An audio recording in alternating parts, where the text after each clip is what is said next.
Hello, ladies and gentlemen. We are on air again, motivated to talk to you because of a conversation I saw this morning. It was between our brother and friend, Professor Francis Duru, Professor of Medicine, Rudy Rochman, the Israeli activist that visited Nigeria a few months ago, and an old friend that has lost contact with me, Yuri Silverman. I read through their conversations and I was impelled to talk to us. There are things that never go away, no matter how we wish them to go away. One of such things is the vexed relationship between the Igbos and the Jews and the Igbos and the state of Israel. No matter how we wish that they will disappear, that the issues arising between these groups will disappear, they will not. Igbos are settling in Israel as Igbos. Their children are serving in the IDF. These children know that they are Igbos. They know the connections between Igbos and the Israelites. So they are not going to eventually become Jews devoid of the Igbo identity. Likewise, Judaism as a religion is not growing faster in the Jewish community than the Igbo community. So, wishing that the question of the relationship between the Igbos and the Jews, or between the Igbos and the state of Israel will disappear, is like wishing that wishes will become horses. It's not going to go away. It's going to be dealt with at a time. But people like us that have been in the thick of this matter for over 20 years, working to bring both groups together, keep on thinking about how to move ahead, move forward without any party feeling that it will be shortchanged. So I'm going to get into my response to this conversation between them. But first I'll have to summarize what Rudy said that in the first place initiated the conversation. Rudy talked to an important rabbi in Israel about the tribes of Israel coming home. I think there's an improvement because probably a year or two ago, Rudy would have used the very, very disrespectful term lost tribes. But what I saw was the tribes of Israel. And the rabbi, according to Rudy, dismissed his question offhandedly.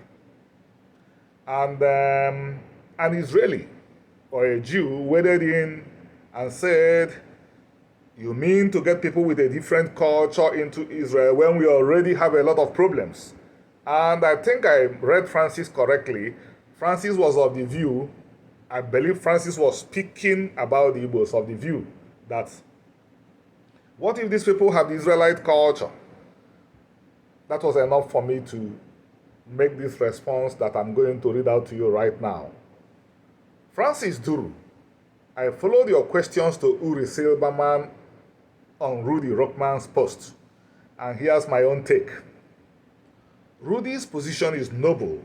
It's a good thing that Rudy is thinking of getting his relatives that have been disconnected from him for a very long time back to what he considers to be the land of his ancestors, which in my view is also the land of our ancestors. The land of Israel is also my ancestral land, just as Igbo land is. But I suggest that we look at things the following way. The Jewish state and the Igbo Eastern region of Nigeria had full diplomatic relations between 1960 and 1969. This was at a time Israelis were declared persona non grata in other parts of Nigeria. This is freely available information. It's in the archives in Israel, in Europe, everywhere. So why is the Jewish state and its officials, quote, not aware of the existence of the Igbo people presently? Of course, there are a lot of reasons why Israel is, quote, not aware of the Igbos. Let us call a spade a spade. The issue of color is one, but let us leave it by the side, because it did not matter when the Igbo economy was the fastest growing in the world. That Igbos were blacks and Israelis fancied themselves a white state did not matter then.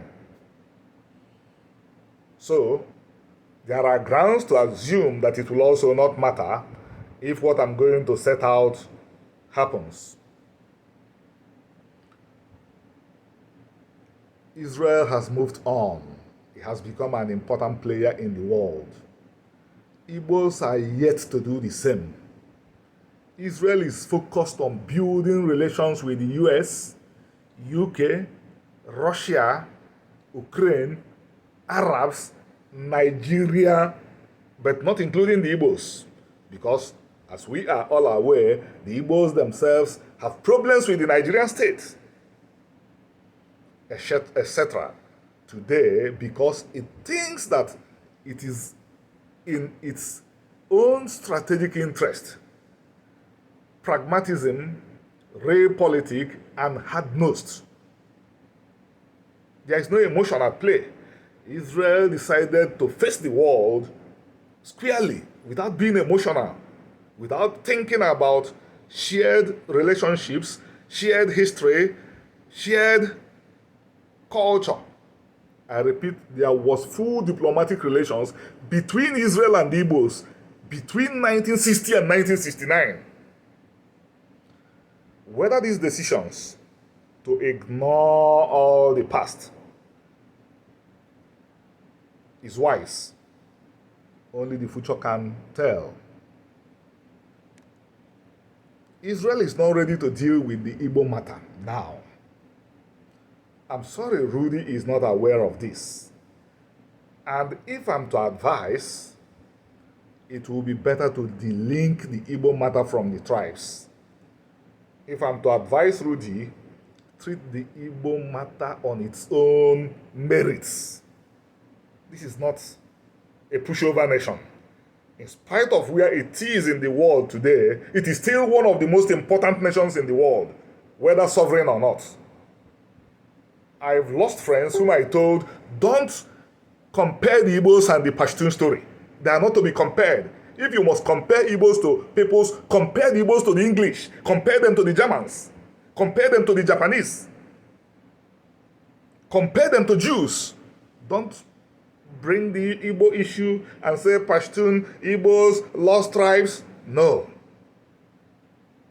The number of synagogues the Igbos have set up in Igbo land, I don't think there is a Pashtun synagogue in the world today. So don't belittle the efforts of the Igbos by such comparisons. So, the Igbos are a 70 million plus nation, if you include the African Americans of Igbo origins and Caribbeans, who are reconnecting to the Igbos in a big way.